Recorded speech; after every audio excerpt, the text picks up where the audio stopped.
Okay. So in today's class, we are going to talk about the, the applications of linear algebra.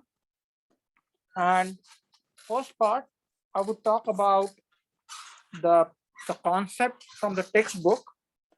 And then later, we would actually use Matlab code to solve the problems.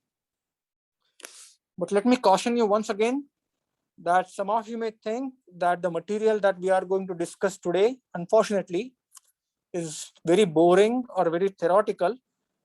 But before we jump on to solving Matlab codes, we need to understand what is the theoretical background for the material that we are discussing.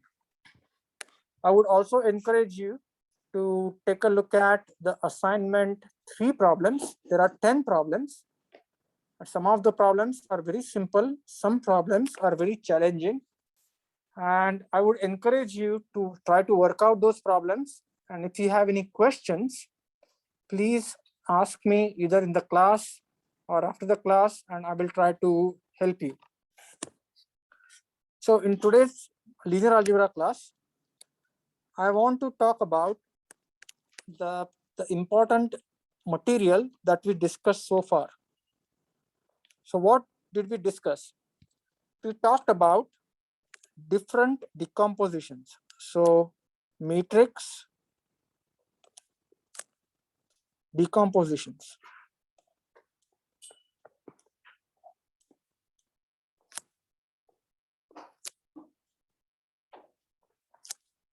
Why these matrix decompositions are important? The important decomposition that we looked at, if you have a matrix A, I can assuming A is a square matrix,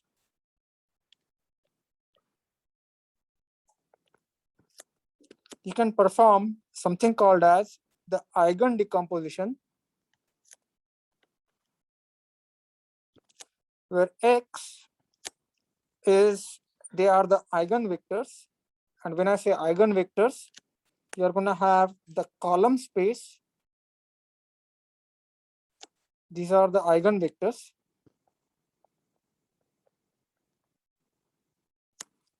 And this is the same thing over here. And lambda is the eigenvalue.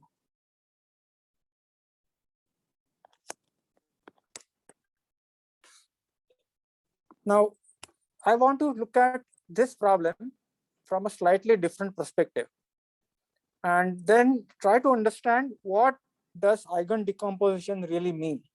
So I want to rewrite the eigen decomposition. Sometimes it is called as eigenvalue problem or eigen decomposition, as something like this. So you have matrix A, and then you have this vector. So I'm going to call this U1. You have U2. If it's a 2 by 2 matrix, you are going to have, so if A is 2 by 2, clearly you are going to have this as 2 by 2. And assuming that you have eigenvalues lambda 1, lambda 2 on the diagonal, you are going to have U1 and U2.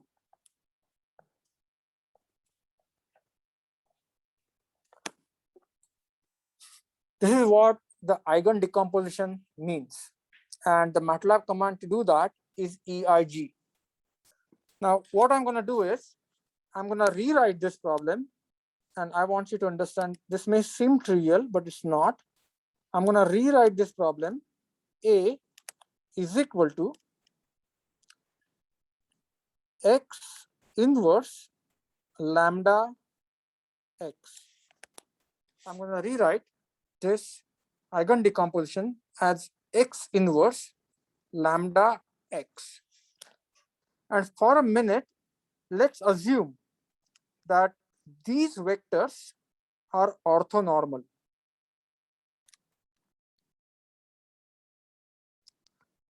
So if the eigenvectors are orthonormal, X inverse is equal to X transpose. if the eigenvectors are orthonormal, so I can write this down. A is equal to X transpose lambda X. And I just want you to assume this. And when that happens, you're going to have vectors, something like this. You will have U1, you will have U2, you're going to have lambda 1, 0, 0, lambda 2, and you're going to have U1 and U2. Are you with me so far? So now what I want to do is, I want to give you a slightly different flavor. And what I want to do is I want to somehow make a decomposition, and I want to decompose this something like U1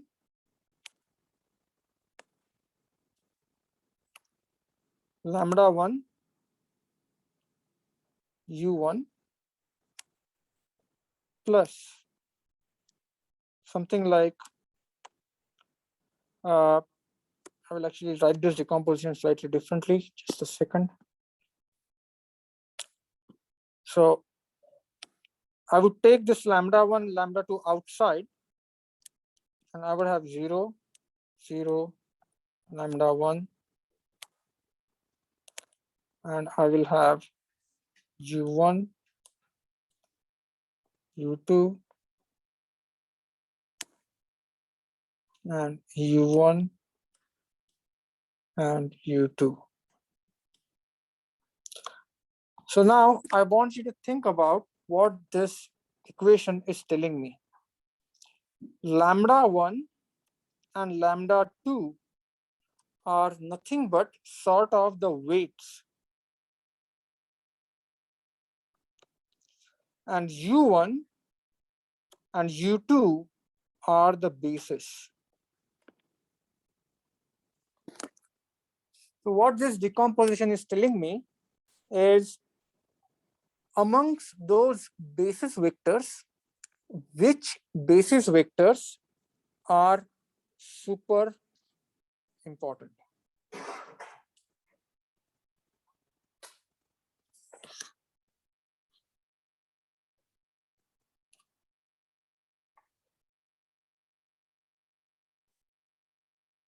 So my online students, can you see, where did my slides go?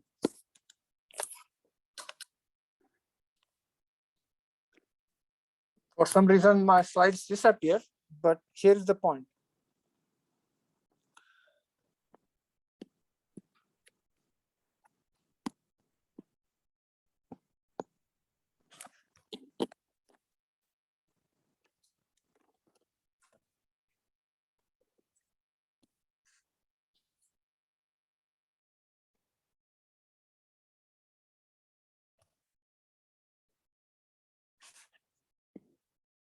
Okay. So what I'm trying to say here is that eigenvalues are sort of the weights on the eigenfunctions or the basis. Now, this can be generalized if my matrix A is a rectangular matrix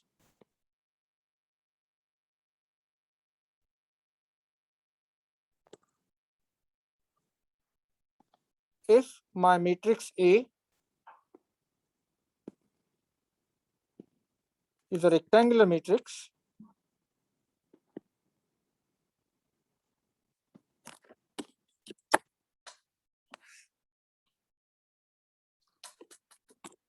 unfortunately PowerPoint is giving me trouble.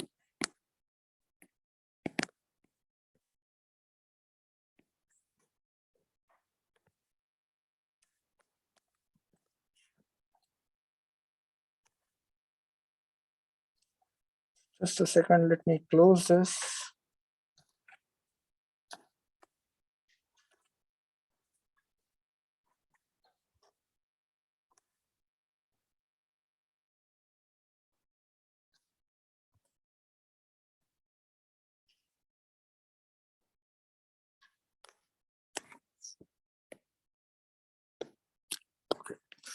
So I'm going to rewrite this for a rectangular matrix.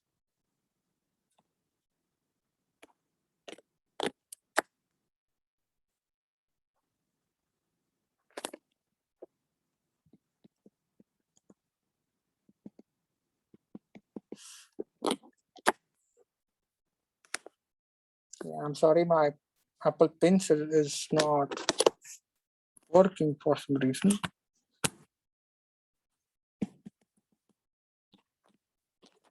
It stopped working.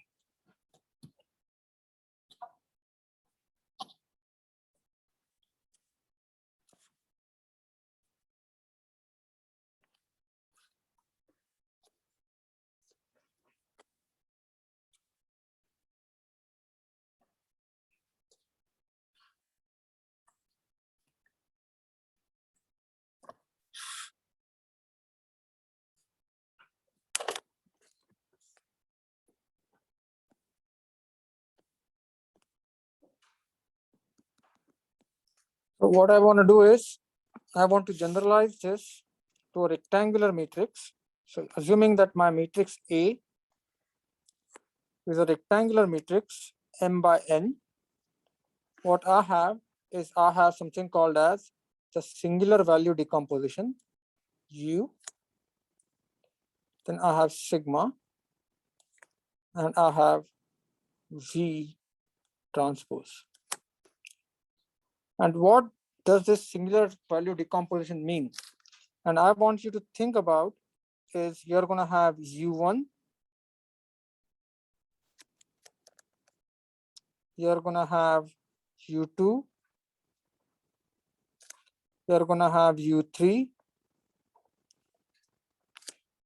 you're going to have sigma 1, 0, 0. You're going to have sigma 2, 0, and so you will have sigma 3, 0, 0. And here you're going to have V1,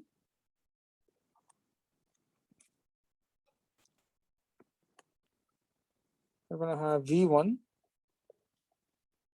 you're going to have V2, and you're going to have V3. And this decomposition looks similar to the Eigen decomposition we talked about in just a previous slide. The only thing is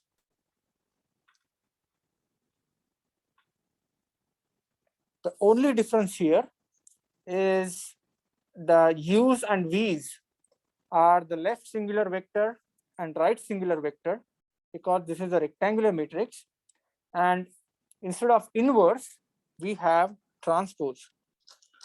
Now what this means is something like this. I can rewrite this decomposition as sigma 1, which is the weight u1 v1 plus sigma 2 u2, then I'm going to have v2, and then I'm going to have sigma 3 u3 and v3. Now why this decomposition is super duper important? Because think about like eigenvalues, sigma 1, sigma 2, and sigma 3 are just numbers. Those are the weights. Now I want you to look at this particular combination. I want you to look at this particular combination. Can someone tell me, and this is a very important part, what is the rank? What is the rank of the matrix produced by this multiplication? And I will write this down explicitly. Sigma 1. So you have, say, U1. And this V1, I'm going to write this down as V11, V12, V13, plus everything else. Now, if I were to perform the multiplication, do you agree with me? This is going to be V11 is just a number. So this is V11 multiplied by U1. Then you're going to have V12 multiplied by this number. I mean, V12 is a number. So you're going to have V12 multiplied by U1. And then you're going to have V13 multiplied by this vector U1. And I will give an example. Just imagine this is, say, 3 rows, 1 column. Or actually, let me write this down. Say 4 rows, 1 column. 4 rows, 1 column. This is 1 row, 3 columns. So this product is going to be 4 rows, 3 columns. Do you agree with me? But the key question is this. What is the rank of this product? The rank of this product is 1. Why? Because please understand, the only vector is U1. The first column, this is super important, and I want you to understand, this is the crux of the decomposition that we are talking about. V11 is just a number. That number is multiplying the vector U1, and U1 will have 4 rows and 1 column. Then V12 is again a number, multiplying that by U1, and V13 is another number multiplying by this first column vector. In other words, out of these 3, you only have 1 independent column vector. Do you agree with me? And that's why this matrix has rank 1. So now what is this singular value decomposition is doing? Singular value decomposition is slicing this matrix A. It's slicing this matrix A into rank 1 matrices. Now, why these rank 1 matrices are super important? Because please understand, this rank 1 matrix is weighted by the first singular value, which is the maximum singular value. This second rank 1 matrix is multiplied by the second singular value. And the third rank 1 matrix is multiplied by the third singular value. If you find out that, say, out of sigma 1, sigma 2, and sigma 3, sigma 1 is, say, just for the sake of discussion, is 99. Sigma 2 is 0.75. And sigma 3 is, say, 0.25. Then for all practical purposes, you can ignore this, and this entire matrix is captured in this decomposition. Everybody understood this? Now, what is the significance of this? Significance of this is, think about if you want to process an image that has m times n pixels, okay? So you have to store or process the matrix that is m times n. However, once you do the singular value decomposition, please understand, so just to give you an example, mn is 4 by 3, 12, right? And if you look at the processing that I'm going to do is 4 plus 3 plus 1, so 8. So right there, I've saved computational space or memory and the computational space that I need to perform these computations. So what happens is, as your matrix size grows, think about like million by million, you have significant savings by performing the singular value decomposition. Now, what is the basis of singular value decomposition. This singular value decomposition is telling me this, that this rank 1 matrix is the best possible approximation of my matrix A. So this rank 1 matrix, the first matrix, is the best. I'm going to call this, just for the sake of discussion, I'm going to call this matrix B.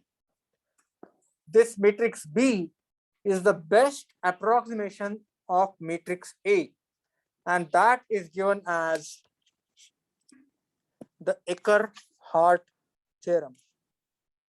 So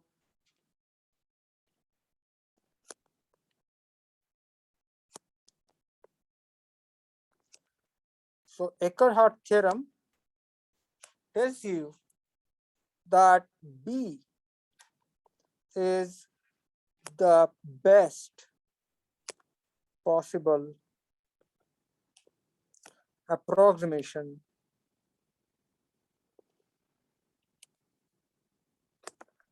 of A because it contains the most dominant singular values. Next thing which I want to talk about briefly is the norm of vectors and matrices.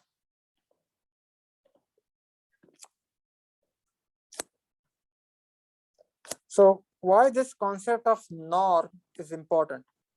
So think about it, like I have a vector 1, 2, and I have another vector 3 and 4. Now if you have number, so if I have number 1 and 3, I clearly know 1 is less than 3. Now if I have a vector A and if I have another vector B, which one is greater? And to make the things complicated, you may say, hey, 3 and 4 sort of looks like bigger. All right, how about this? -3. Now, if you were to compare the first row, first column, if you were to compare 1 with respect to -3, you will say 1 is greater. But if you were to compare 2 with respect to 4, you would say, hey, B is greater.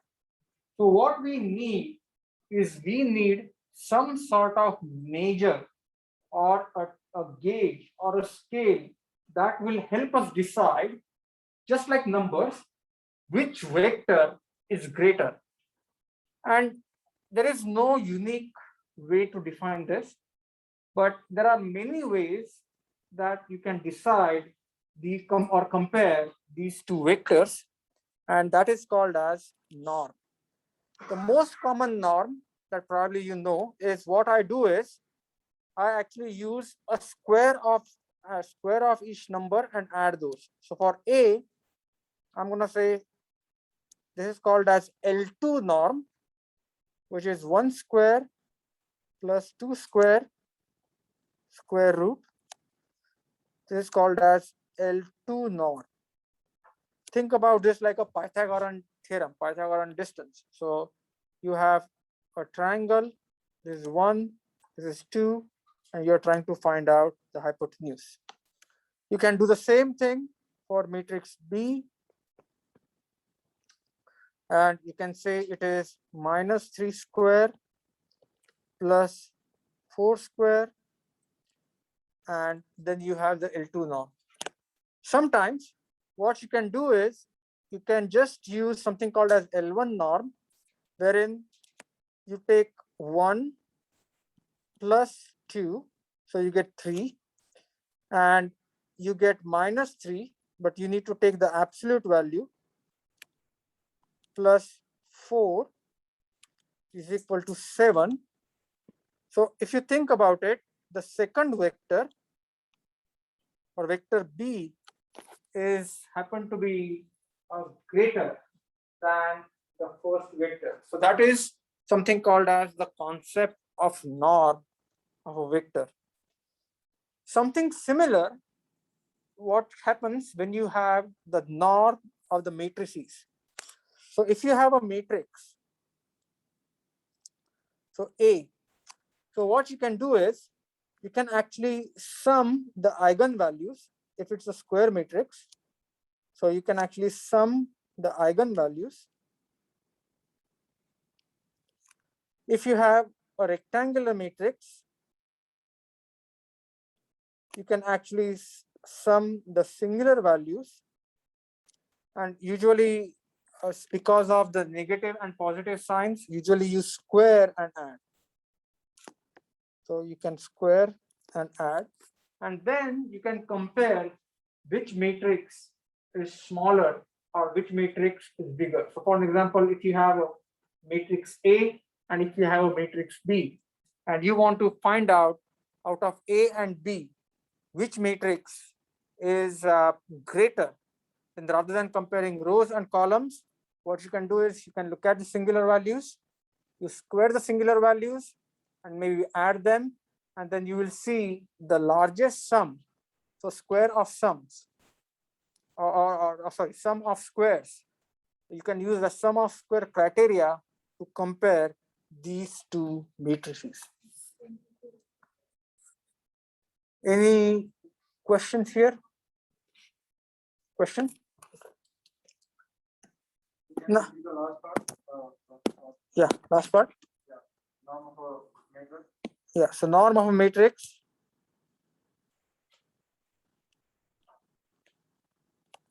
And I will discuss this in just a second detail.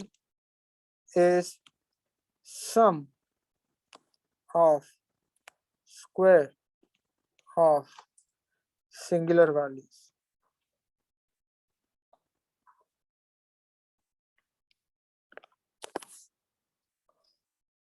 And the other important part that I want you to understand why these norms are very important, because you will learn as we try to solve the optimization problems or as we try to solve the machine learning problems. These norms are used for deciding in which direction we need to proceed. So for an example, when you look at the implementations of gradient descent, when you look at the second derivative, in that case, you will see these concepts of norm is super important. Also in last class, I tried to talk about something called as PCA, which is principal component analysis.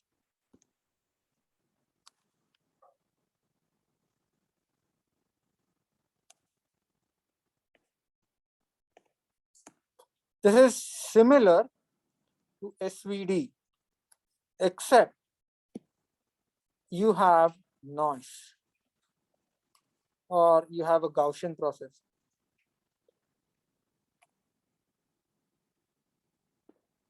So if someone asks you what is PCA, so if you think about it, it's similar to singular value decomposition. The only thing is you have noise in your data.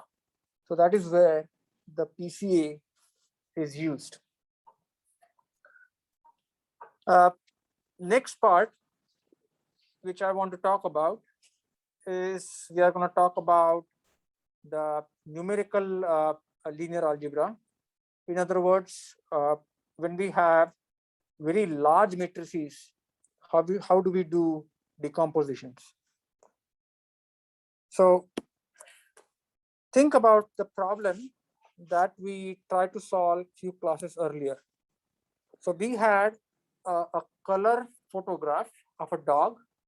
We imported that inside the Matlab, and that picture looks something like this. So I'm going to show you. It was not a matrix, but it was sort of a data cube. So basically, you had R, you have G, and you have B, and you had this matrix. So I want you to think about is that this data had 3 dimensions, M, N, and L. So it had 3 dimensions, M, N, and L. Now, if you use Python or if you use Matlab or Python, they do not care whether your data is 3-dimensional, whether your data is 4-dimensional, whether your data is 5-dimensional. But for us to visualize, we cannot visualize the data more than 3 dimensions. So if you remember what we did, for the sake of simplicity, we converted this image into a grayscale, and then we performed the analysis, and we constructed the basis, and then we try to reconstruct the image. But essentially, what we have is, we have 3 dimensions. You have n dimension, m dimension, and l dimension. So how do we perform? This is very important. How do we perform something like singular value decomposition, or how do we compose or decompose this matrix into? So the technique that they use is something called as vectorization. What is vectorization? Vectorization is basically, you would take this row, and then you would stack the second row. So for example, I'm going to show you another row, which is here, and then you stack over here, and then you take the third row and you stack over here. So this becomes one vector. Then you go with the same process. So you are going to take a vector here, then it will be here. Then you are going to take a vector which is over here. They're going to be here, and you're going to take a vector here. So what's going to happen is, basically you are going to slice and then arrange those slices in a vector form, and you would perform a SVD or matrix decomposition on this vectorized data. And we are going to actually work out the problem in Matlab, which is called factor analysis. But before we do that, I just want to tell you what's going to happen here. So what would happen is, think about it just for a second. If you have some sort of correlated image, okay, so imagine you have the face of the dog, or you have some very important image over here. Do you agree with me that you are going to have another important part of the image just behind it, and you are going to have another important part of the image just behind it? But as soon as you slice, this is very important, as soon as you slice, I want you to notice that the dark pixel is along the depth. Okay, the dark pixel, that black pixel, the red pixel, and maybe a green pixel, they are along the depth. As soon as I vectorize, what has happened, that my black pixel is gonna go here, and the red pixel behind it is gonna go here, and maybe there is a green pixel somewhere here in the last, somewhere here back, that is gonna go here. So what has happened? That image was constructed by superimposition of black pixel, red pixel, and green pixel. Think about it. The first pixel is black, behind it is a red pixel, and behind it is a green pixel. And when you see, you get the combination of these three. But as soon as I vectorize, the correlation, the association within those 3 pixels is fragmented. Those pixels are no longer close to each other. So what it means, if I were to perform some sort of SVD or any type of decomposition, that decomposition will not maintain the correlation that was present in the earlier data set. So what it means is, I had a data set. Think about that. I have a data set. I vectorized it and then performed the decomposition. But in that decomposition, I lost some entropy, or I lost some information. On the other hand, if I were to perform some sort of singular value decomposition directly on this matrix, which has 3 dimensions, M, N, and L, I would still maintain the correlations between individual pixels. So how does that happen? So just like singular value decomposition, what I'm going to do is, and I will just write down the expression, I will have a singular vector in vertical direction, I have in the horizontal direction, and I have in the depth direction. So again, I would do the decomposition, something like this. And this is called as the factor analysis, or also called as the tensor decomposition.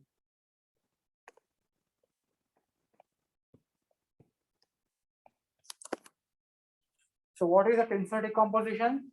Tensor decomposition means when you have data in more than 2 dimensions, 3, 4, 5, 6 dimensions, at that time we want to slice and dice the data just like SVD, but express that in terms of basis vectors, they span 3, 4, or 5 dimensions. That is what is called as the tensor decomposition. We are not going to do tensor decomposition by hand, but there are algorithms that will do the tensor decomposition. But what we are interested in finding out the tensor decomposition using Matlab. So what is the advantage of this? Remember that image of the dog, first we converted to grayscale. Now, if we wanted to process the original image, which was a tensor, which was not a matrix, which was a tensor, then I could have done tensor decomposition and I could have preserved majority of the image by just taking the first decomposition, or maybe taking first and second decomposition, or add first, second, and third decomposition. So I could add more factors that would actually be helpful in compressing the data. Everyone, yeah. Vectorization and tensor decomposition. No, vectorization and tensor decomposition are two different things. In vectorization, actually, it's a very good question. I should have pointed this out clearly. When you do the vectorization, you take the tensor and convert that into matrix. And in the tensor decomposition, you do not convert that to matrix, just slice it so that you have 3 vectors, 3 basis vectors, but they are perpendicular to each other. What is the advantage here? Yeah. What is the advantage here? You are going to maintain the pixel to pixel correlation. In tensor decomposition, you would lose some of that if you were to vectorize. Okay, question? Yeah, I was just curious about that matrix that you're using vector composition. Would the column size and the row size be dependent on the how would that be characterized based on the M, N, and L values? Curiosity. Okay, so and actually it's a little bit difficult to explain on the board, but when we program that inside the Matlab, it could be clear. So for example, if you have a 3-dimensional matrix X, Y, and Z, you can't just directly do SVD. If you want to do the SVD, you have to vectorize, convert that into matrix, and then do SVD, and then recapture. And to be honest with you, that SVD approximation gives you good results, not great results, good results. But you can get better results, better compression, better reconstruction if you were to do tensor decomposition. And bear with me, I'll run this in Matlab code and then things will be clear. The classic example here is something called as the Eigenfacial example. So Eigenfaces is a database wherein they have pictures of lots and lots of people from different camera angles.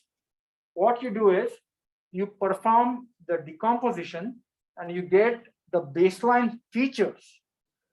If you were to just do it in SVD, you can do it in 2 dimensions.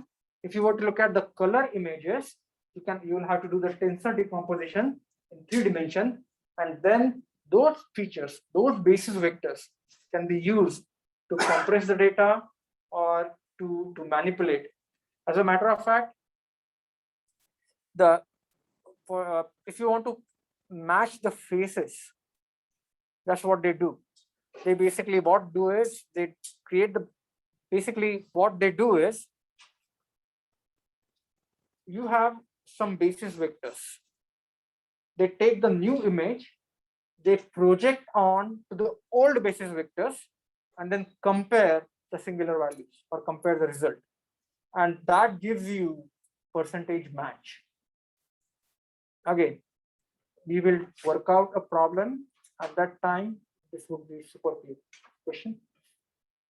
Question? Yeah. So can you explain intuitively like how a three-dimensional matrix is equal to a two-dimensional matrix? Okay. Vectorization.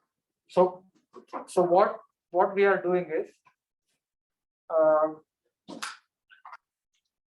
unfortunately, so do you agree with me that this is the first slice, second slice, third slice, right?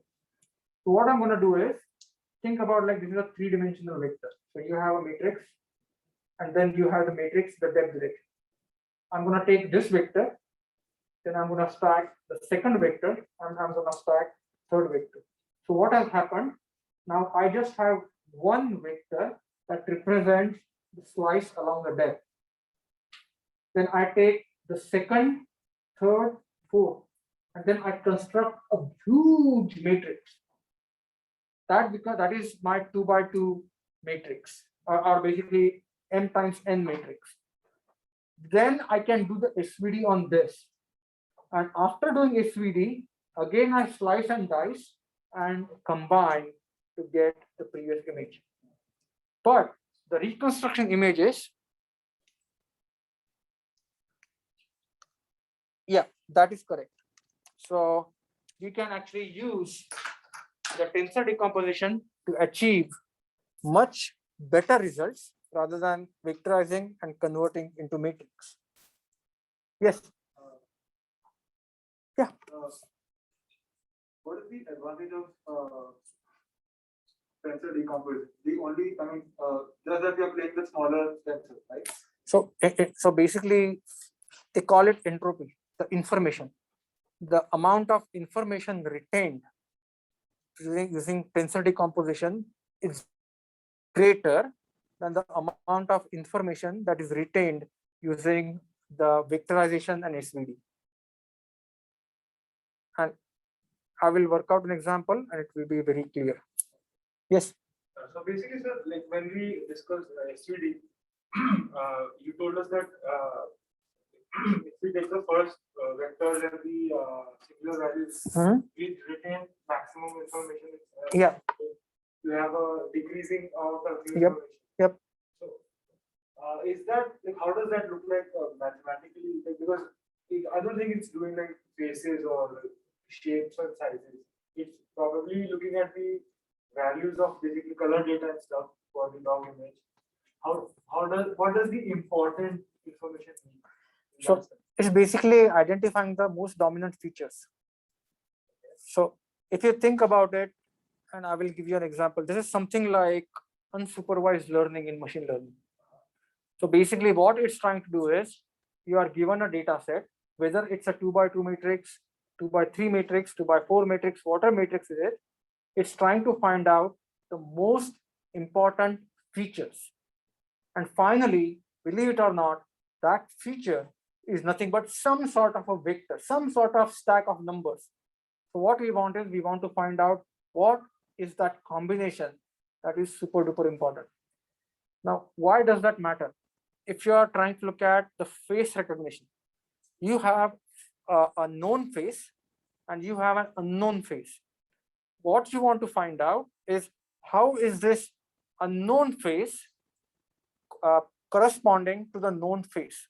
So what you will do is you will compare the basis vectors for both the images, and you look at the singular values for both the images. And as soon as they coincide, then you realize that they match. And believe it or not, it's a very, very powerful tool. Because for example, if you have the image of the same person person wearing a hat and just person without wearing the hat. For us, it may be difficult to come up with a comparison. But once you do a singular value decomposition, you will realize that even though those features are different, I mean, the photographs look different, the features are similar, like shape of the nose, shape of the mouth, or the eyes, color of the eyes, and so on. So there is an example which I will take, wherein what you have is you have the images of Arnold Schwarzenegger, you have images of Sylvester Stallone in multiple ways. And then basically, initially, for us, it is difficult to compare, like if this Stallone image is something similar to the second Stallone image.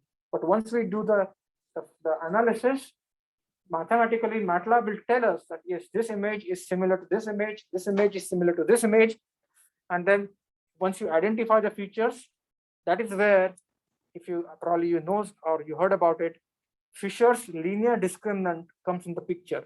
So you can construct a plane that can separate out these two features. Basically, what I meant is, suppose the example you gave, like nose and eyes and everything. What in the matrix values tells the SVD algorithm that this number of pixels is for the nose? But because that, how does that happen? How does that happen? That's a very good question. So at the end, that ties back to what we talked about, the norms. So you are going to get a basis vector, you are going to get another basis vector. And then you want to see whether these two basis vectors are comparable or not. What you do is you compare the norms of those basis vectors. If they match, then you are reasonably certain that they are close to each other. Same thing happens with matrix. So, so ideally, can I differentiate between same person with a? Yes, that's a good point. You can, because where is one feature, so probably one of the singular values, one of the basis vectors will not match, but the others will match. Not only that, you can actually do the same analysis under different lighting conditions. So I will take an example, and at that time, this concept will be super clear. Yes. Sorry, sir, but you not answer this right away. Maybe in the future, your explanation might get answered. So my question is, in vectorization and tensor decomposition, both of these mathematically, both of them are they should be committed. Like we are taking n cross n matrix and then slicing it and then whatever. So the net effect should be commutative, but you're saying that there is some loss. I mean, tensor decomposition is better than vectorization. Right. So where's that loss coming from? Okay. Where that loss is coming from? The loss is coming from that if we were to do the vectorization, we lose the correlation between the pixels. An example which I was trying to say, probably I was not clear. You have a red pixel or black pixel. Behind that black pixel, you have a red pixel. Behind that red pixel, you have a green pixel. When you look from front, basically the image that you see is superimposition of these three pixels, right? Now, when you do the tensor decomposition, that pixel to pixel correlation is maintained.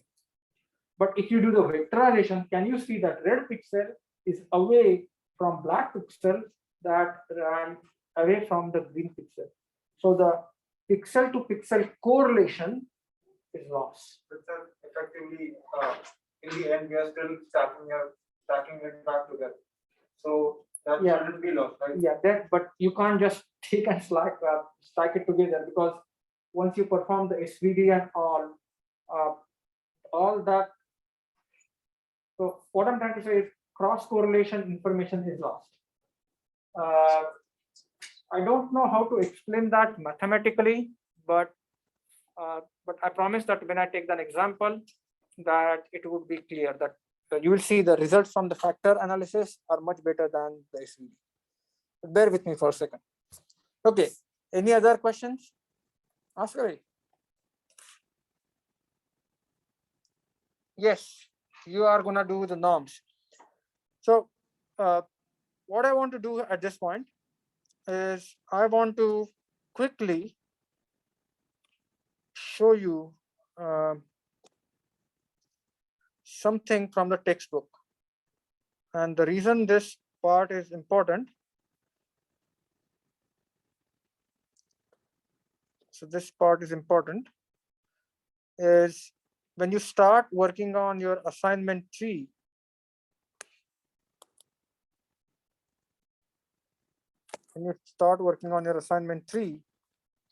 this part will be needed. So just a second.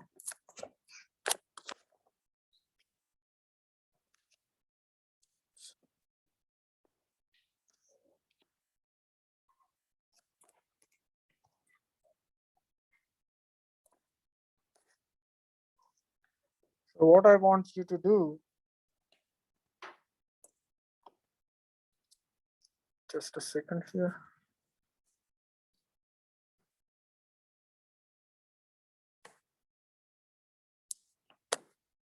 Okay.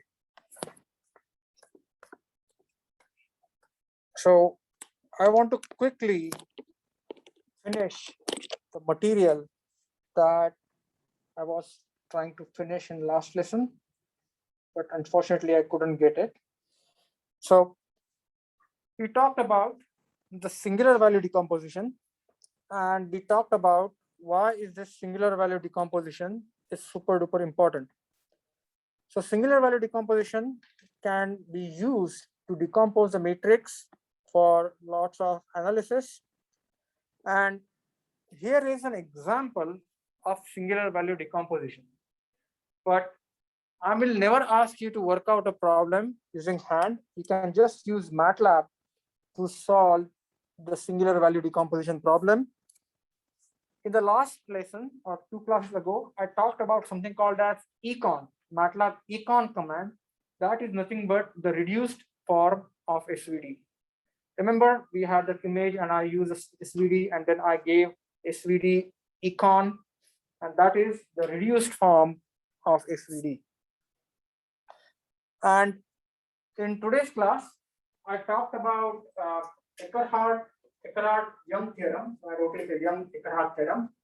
So basically, it talks about what is the best approximation of the matrix, and that is given in terms of matrix norm. So if you were to decompose the matrix in terms of its subcomponents, you want to find out how many subcomponents you need to take to get the maximum information from that matrix. And we are not going to talk about the proofs. You won't need the proofs, but here author talks about the proof. And here are some examples where he is trying to find out the SVD, and then he is trying to look at the right singular vectors and left singular vectors. But I would recommend you to use Matlab, and Matlab will give you the singular value decomposition. Now, the last part here that I want to mention is rank 1 matrices. This is what I talked about earlier today. So I talked about the rank 1 approximation of these matrices. The next part is what is KL transform? KL transform is nothing but principal component analysis, and again it's related to the SVD. This is the geometric representation of SVD. So what is an SVD doing? SVD is taking the matrix, SVD is rotating it, stretching it, and rotating it back. So basically that is the transformation using SVD.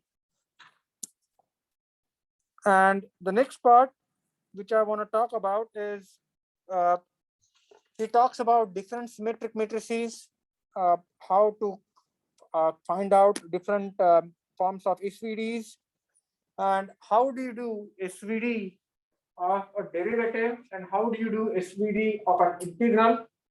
And the reason for that is SVD, singular value decomposition, initially was not designed or was not derived for matrices. It was derived for functions. But then if you think about, and this will be super clear in just few minutes, If you think about a continuous function, if you discretize it, if you take samples and if you arrange those samples, what you have is you have a matrix.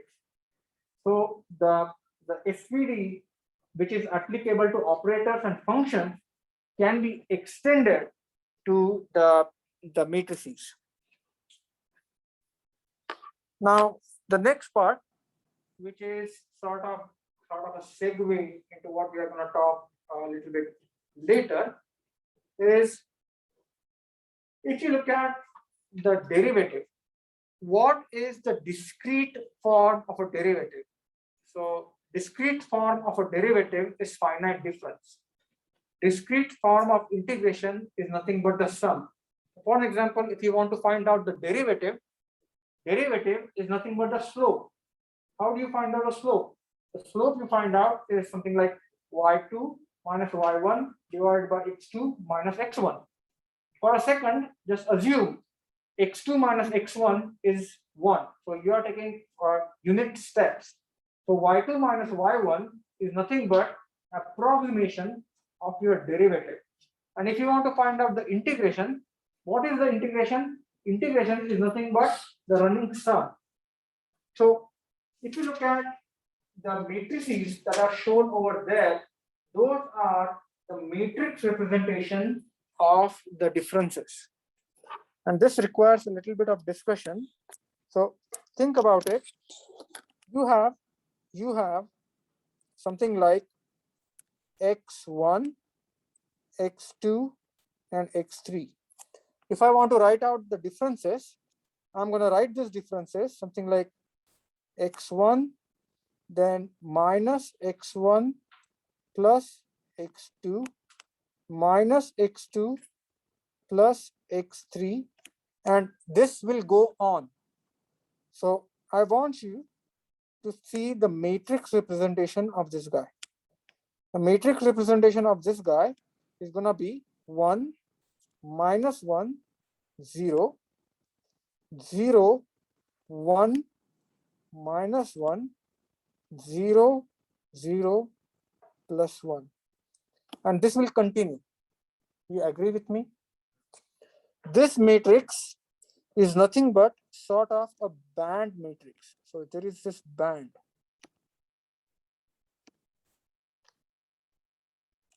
And what is here? It is x1, x2, and x3. So this is the finite difference.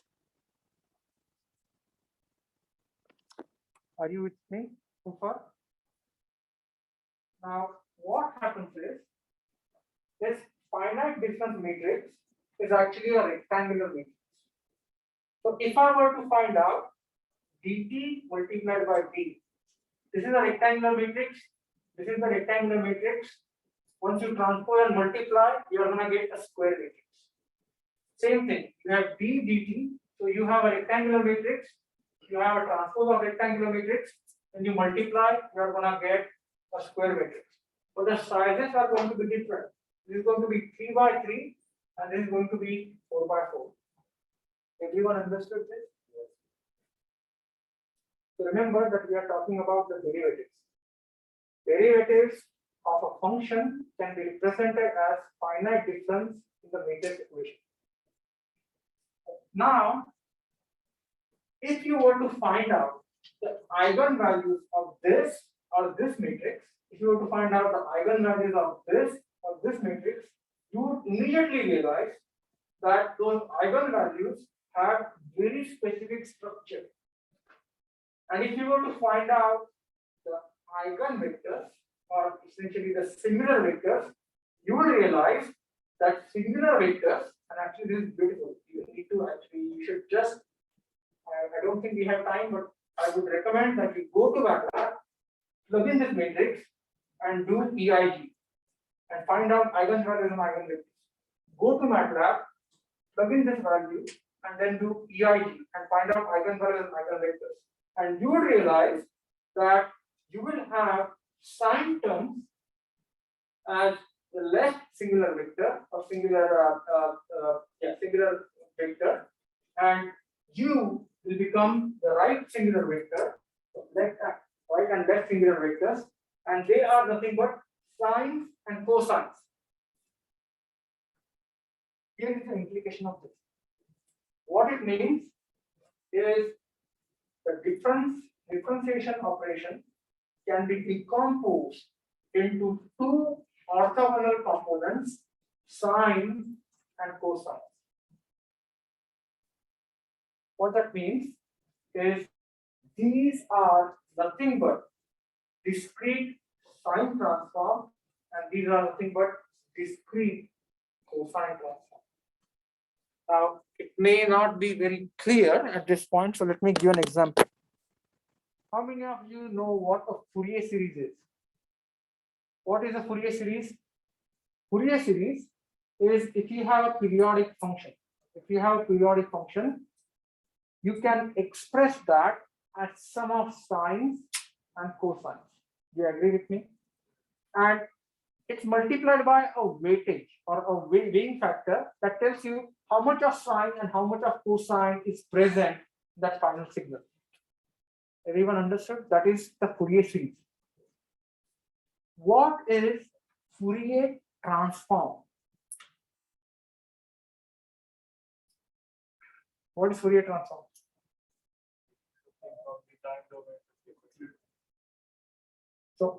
So Fourier, what does Fourier transform do? Is think about the Fourier series. Fourier series is defined for a periodic function, which means if you think about it, very important. So if you have sort of maybe something like this, then what would Fourier series do? Fourier series will say, hey, it has this type of sine component, then this type of sine component, then maybe this component, and when you add this, you get this. But this is defined over a periodic function. So basically the function is repeating after some interval. That is what is the purpose of the Fourier series. So if the function is repeating over a certain interval, the Fourier series can decompose it in terms of its sines and cosines. Why sines and cosines? Because they are perpendicular to each other. So basically you have orthogonal basis and then you are decomposing. What is Fourier transform doing?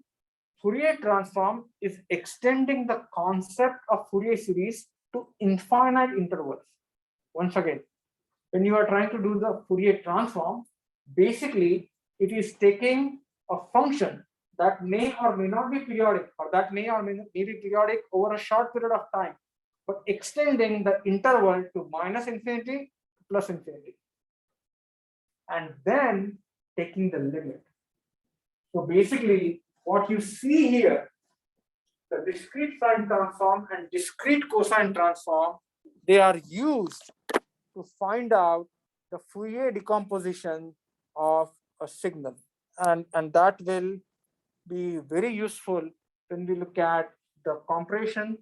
Believe it or not, in all the signal processing, or even image processing, or even data communication, the Fourier series, Fourier transform, and discrete Fourier transform, discrete sine transform, and discrete cosine transform are everywhere used. The only issue is the way these transforms were initially formulated or conceived. It was not possible to perform a real-time computation. So what happened? That the researchers came up with something called as the fast Fourier transform. That is computationally faster technique to find out the Fourier transform.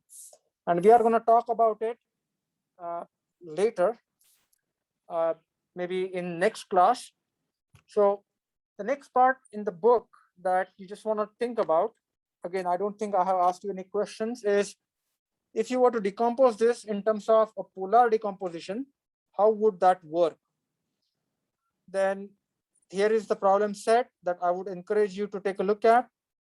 The next part is the important components or the principal components. Then this is where the Eckhart-Young theorem comes in the picture. And then here are different types of norms that we talked about. So if you look at the different types of norms. There is something called as a spectral norm. There is something called as Frobenius norm. There is something called as a Nicola norm. So these different norms are used for comparison of matrices. And you can look at the next part is talking about principal component analysis. And we talked about it in significant detail. The idea here is something trying to talk about the statistical underlying theory for the principal component analysis. So principal component analysis can be also explained in terms of covariances and variances, but we looked at the linear algebra route. But you can just take a look at this. It will also talk about the geometrical approach, and then the decaying of singular values, and basically how it is associated with variance. And this part is a circular matrices that you don't have to worry about. Relay quotient and generalized eigenvalues. You can skip this for a minute, for a moment. But when we look at the energy-based formulation, all this will be useful. Generalized eigenvectors, you don't have to worry about. Positive semi-definite, you don't have to worry about. Here is the generalization of SVD, which is the extension in gradually what happens is SVD will lead to some tensor decomposition. And this is where the features can be separated. That's what author is talking about. This is sort of an introduction to machine learning, but we have an entire section on machine learning. But idea is the SVD, the key point here is SVD is sort of unsupervised learning. So for pattern recognition, SVD can be used. And then this is the basic of norm of vectors and functions. I talked about different types of norms. I talked about L2 norm. I talked about L1 norm. There is something called as L infinity norm that we don't use. Then the geometric representation, then the inner products, and then here we talk about the norm of the matrices that we talked about. And then the spectral radius, so is basically how far the eigenvalues are of the matrices. So eigenvalue and eigenvectors decomposition, if you think about it, it's similar to Fourier decomposition, where the eigenvalues are nothing but the weights and eigenvectors are nothing but sort of the Fourier series that you are representing. That's why they call it a spectrum decomposition. Why it's called a spectrum? Because when white light goes through the prism, you get all the constituents of that white light. And basically, that's why eigenvalues and eigenvector analysis is sometimes called as spectrum. And then last part is basically how do you factor tensors and matrices. And I talked about basic understand idea behind the factorization. But in next class, I will actually work out the problem. And this is the most important use, visual feature recognition. And we will take a look at Eigenfacial example, and we'll show you that how the tensor decomposition is super duper useful. Then there are different algorithms to solve sparse matrices. One is lasso, other one is Adam. And then basically this talks about the tensor decomposition. CP decomposition we don't use. Then there is something called as matricized form of tensor. This is nothing but the vectorization that I talked about. Then Khatri-Rao product and other stuff that you can. There is Tucker decomposition that we are not going to use. And I would strongly recommend you to read this section part 1 line by line. And please work through the example or assignment. And if you have any questions, let me know. So I'm going to stop.